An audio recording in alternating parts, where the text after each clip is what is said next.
Welcome back. In today's quick guide, I'm going to show you exactly how to enable alerts for transactional messages on Snapchat.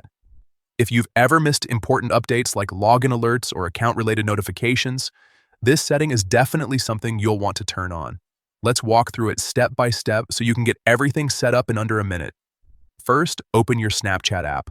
Once you're on the main camera screen, look up to the top left corner and tap on your Bitmoji or profile icon.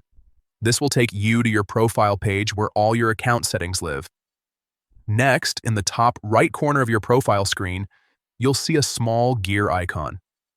Go ahead and tap on that to open your settings menu. Now that you're inside the settings, scroll down until you find the section labeled Notifications. Tap on it to open up all your notification preferences. Inside the Notifications menu, keep scrolling down until you see the option for transactional messages. This is the setting that controls alerts for important account-related updates like security notifications or system messages from Snapchat. Once you find it, simply toggle it